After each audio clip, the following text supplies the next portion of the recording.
रोहा नगर परिषद कार्यालयावर सर्वहारा जन आंदोलनाच्या वतीनं आदिवासी महिलांचा धडक मोर्चा काढण्यात आला। महिलांना भाजी विक्रीसाठी रस्त्याच्या बाजूला बसू देत नाही। विक्रीसाठी आणलेला भाजीपाला नगर परिषदेचे कर्मचारी जप्त करून नेतात। त्यामुळे हा अन्याय आम्ही सहन करणार नाही असा इशारा देण्यासाठी नगर परिषदेवर धडक मोर्चा काढण्यात आला। या मोर्चाचे नेतृत्व आदिवासी नेत्या उल्का महाजन व त्यांच्या सहकाऱ्यांनी केले।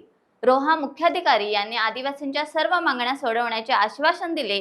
त्यानंतरच मोर्चाचा समारोप झाला।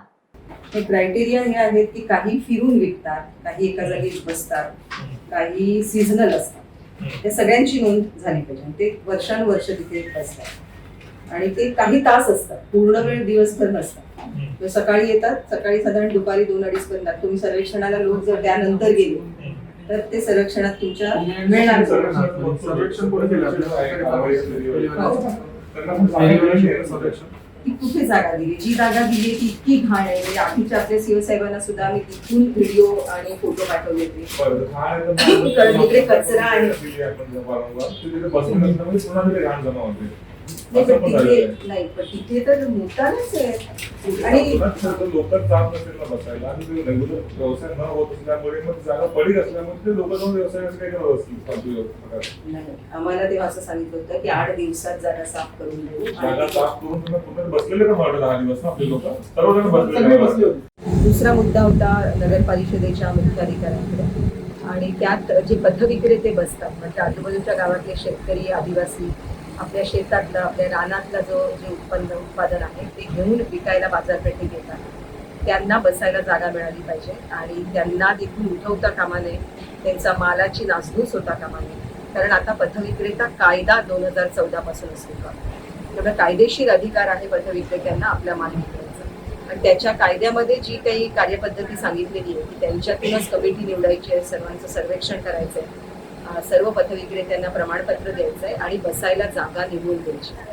हे काम अपूर्ण असल्यामुळे हे सगळे गोंधळ होत आहेत। तर आता मुख्याधिकाऱ्यांनी हे कबूल केलं की आम्ही कोणत्याही परिस्थितीत मालाची नासधूस करणार नाही, कुणालाही पूर्ण प्रक्रिया झाल्याशिवाय उठवणार नाही आणि मोकळी जागा करून देऊ। रोहा शहरामध्ये 3-4 ठिकाणी असे स्पॉट निश्चित केले जातील जिथे हे फिरते पथविक्रेते जे आहेत किंवा थोड्या काळासाठी येऊन भाजीपाला रानातली उत्पादन त्यांच्यासाठी जागा दिली। हा अधिकार ते मान्य करतात आणि याच्याकडे सहानुभूतीने आणि माणुसकीने बघितलं जाईल असंही त्यांनी मान्य। तेवढं विकायला येतात, आपला माल विकायला, तेवढ्यांचा आपण सर्वे केलाय, तेवढ्यांचा आकडा लक्षात घेऊन सगळ्यांना जागा द्या अशी आपण मागितली। कोणाला जागा नाही असं होता कामा नाही आणि फक्त ही एकच जागा नाही, रोह्यामध्ये अजून 2-3 जागा अशा करा, त्या बाजूला पण बसतात लोक तर तिकडची पण जागा ठेवा, म्हणजे रोडवर लोक येणार नाही आणि सगळ्यांना सोय असलेली अशी जागा दिली जाईल।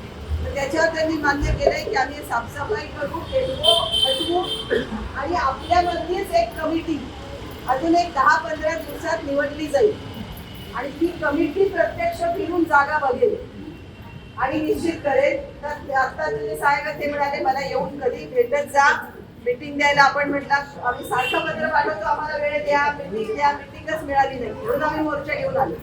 तर पुन्हा मोर्चा घेऊन यायची वेळ नको असेल तर आम्हाला 10-15 दिवसात मीटिंगची वेळ, ते पण त्यांनी मान्य केलेलं आहे आणि कोणाचा सामान तुडवला जाणार नाही। कोणाचं सामान आपण घेऊन आलोय माल तो उचलून घेऊन गेले जप्त करून ते जप्त करणार नाही असा त्यांनी शब्द दिला की आम्ही जप्तही करणार नाही आणि कोणाची नासधूस पण करणार नाही आणि नगरपालिकेचे कर्मचारी आणलेल्या मालाची वाट लावतील असं पण करणार। टाइम्स डिजिटलला लाईक करा, शेअर करा, सबस्क्राईब करा आणि बेल आयकॉन दाबायला विसरू नका। Times digital.